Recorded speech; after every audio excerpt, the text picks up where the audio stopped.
인천에 사는 69세 김필영 씨는 혼자 비좁은 방바닥에 누워 TV 채널을 돌리고 있습니다. 하지만 평소 즐겨보던 드라마나 예능 프로그램도 요새는 눈에 잘 들어오지 않았습니다.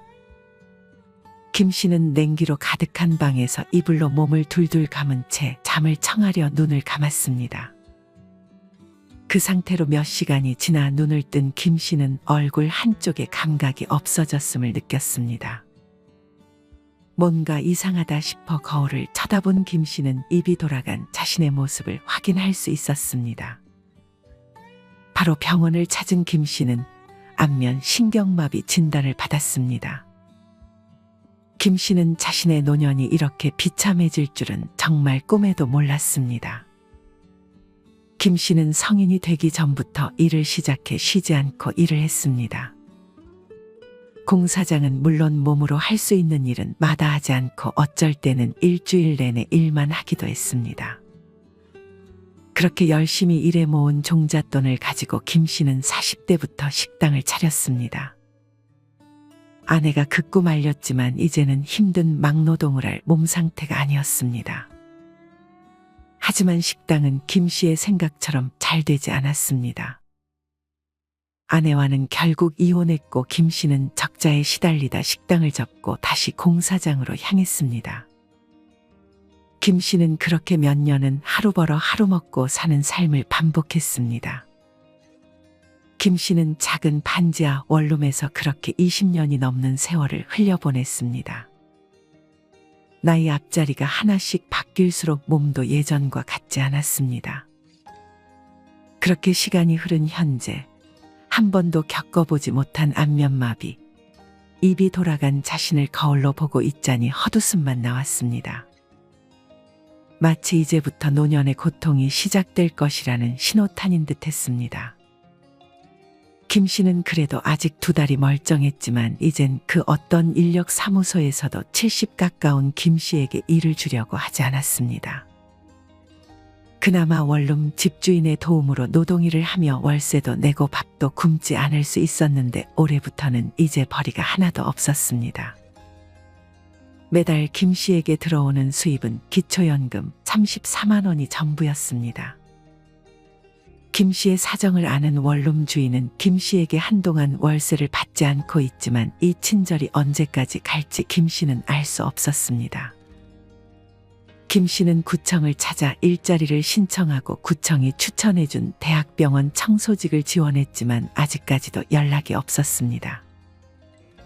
김 씨는 그동안 외면했던 통장 잔고를 확인했습니다. 김 씨의 눈에는 7자리 숫자가 보였고 맨 앞자리는 1이었습니다.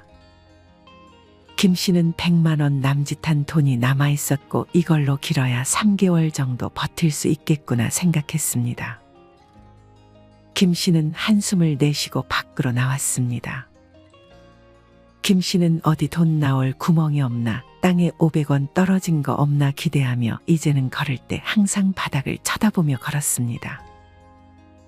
김 씨는 다름날 토요일 아침부터 그렇게 돌아다니다 어느 한 노인에게서 근처 교회로 가면 현금 5천 원을 받을 수 있다는 말을 들었습니다.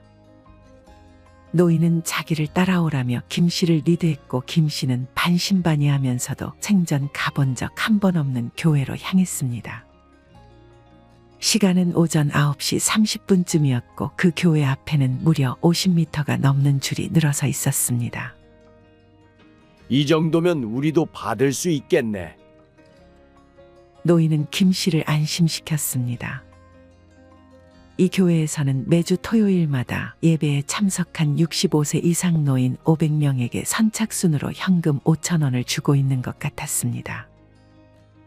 이 소문이 퍼지자 근처의 김 씨와 비슷한 처지의 사람들은 토요일만 되면 이른 새벽부터 나와 줄을 섰습니다.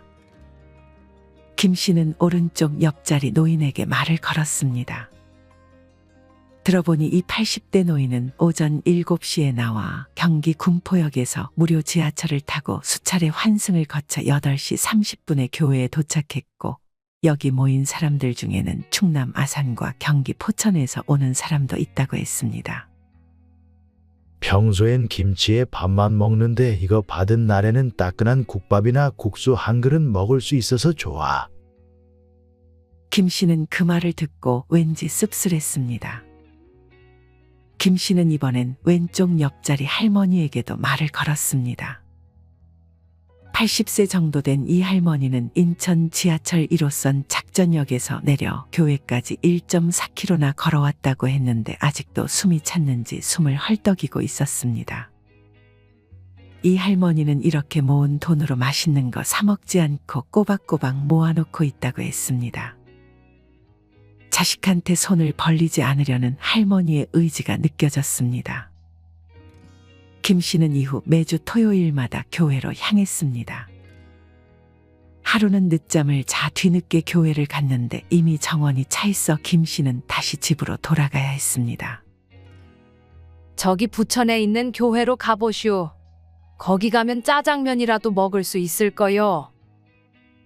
빈손으로 돌아가려는 김 씨를 안쓰럽게 바라보던 어느 한 노인이 김 씨에게 부천에서 토요일 점심이면 짜장면을 공짜로 주는 교회가 있으니 그곳에 가보라고 했습니다. 어차피 할 일도 없었던 김 씨는 다시 지하철을 타고 부천으로 향했습니다. 다행히 김 씨가 들어갈 자리가 있었습니다. 시간은 낮 12시를 가리키고 있었습니다. 처음 왔어요? 이 집 짜장면이 기가 막혀요. 어느 한 노인이 김 씨에게 말을 걸었습니다. 김 씨는 짜장면 냄새를 맡자 군침이 돌았습니다. 김 씨는 그렇게 허겁지겁 짜장면을 먹었습니다. 김 씨는 그렇게 배를 채우고 지하철을 탔지만 배가 부르니 이제는 걱정이 앞섰습니다. 이런 고민을 하는 것은 김 씨뿐만이 아니었습니다. 대구에 사는 73세 이명순 할머니는 근처의 이웃 할머니들과 같이 일요일만 되면 예배당을 찾아다니고 있었습니다.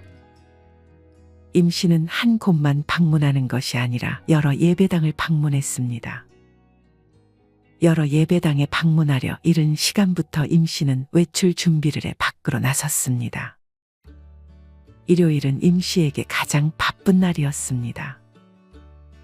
이날도 예배당 6곳을 돌아다녀야 했기에 임 씨 할머니를 포함한 할머니들은 부지런히 움직였습니다. 예배당을 찾는 이유는 교회에서 노인들이 오면 차비로 주는 1,000원을 받기 위해서였습니다. 1,000원씩 주는 교회를 6곳을 찾으면 임 씨 할머니는 이날 6,000원을 벌 수 있었습니다. 임 씨 할머니는 컨디션이 좋은 날이면 6곳을 모두 돌아 6,000원을 벌지만 몸이 좀 안 좋으면 4,000원, 5,000원 정도만 벌고 만족해야 했습니다. 임 씨 할머니는 옛날엔 2,000원을 줬다며 지금은 사람이 많아져 1,000원씩만 주는 것이 불만이기도 했습니다. 그래도 이렇게 돈을 받을 수 있다는 것에 이내 감사했습니다. 그냥 예배당에 가서 가만히 앉아 있기만 하면 1,000원을 주고 어떤 곳은 공짜로 밥까지 주니 임 씨는 예수 믿는 사람들은 그래도 좋은 사람들이라고 생각했습니다. 임 씨 할머니는 어느 교회에 가면 얼마를 준다는 정보를 하나도 빼놓지 않고 들으려 노력했습니다. 하지만 언제 또 교회에서 주는 돈을 줄여버릴지 아니면 아예 이제는 안 주게 될지 임 씨 할머니는 노심초사할 수밖에 없었습니다. 여러분은 이 일이 그저 남의 일처럼 느껴지시나요? 우리나라의 노인 빈곤율은 39%로 76세 이상은 2명 중 1명꼴로 빈곤에 처해 있다고 합니다. 연금만으론 생활이 어려워 다시 일터로 향하지만 일자리가 마치 바늘 구멍과도 같아서 살고 싶지 않다는 절규의 목소리가 많이 나오고 있습니다. 이런 현실의 노인들이 선택할 수 있는 곳이 무료 급식소나 돈 주는 교회로 새벽 일찍 나서 줄을 서는 것입니다. 이들에게는 생존의 문제였습니다. 이를 다니길 희망하는 노인들은 해가 갈수록 늘어나고 있습니다. 지난해 통계청에서 실시한 조사에 따르면 65세에서 79세 노인 중 계속 일을 다니고 싶다고 희망한 사람은 전체의 55.7%에 달했습니다. 계속 일하고 싶은 이유로는 생활비에 보탬이 돼서 돈이 필요해서라는 응답이 52.2%로 과반수를 차지했습니다. 20년째 혼자 사는 85세 정길순 할머니는 폭설이 내리는 날에도 밭에 나가 시금치를 캐야 했습니다.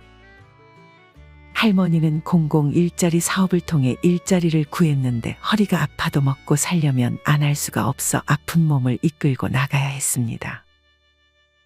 하지만 일을 구하지 못하거나 아파서 일할 엄두를 내지 못하는 분들이 보시기에는 정씨 할머니가 마냥 부럽기만 할 것입니다. 이렇듯 지금부터 준비를 하지 않으면 암울한 미래가 우리를 기다리게 될지 모릅니다. 우리에게 닥칠 수도 있는 문제를 애써 외면하는 것보다는 건강과 돈을 비롯해 착실하게 우리는 우리의 미래를 하루라도 일찍 대비해야 할 것입니다. 이상으로 오늘의 영상을 마치겠습니다. 우리 모든 구독자분들의 행복한 여생을 응원합니다.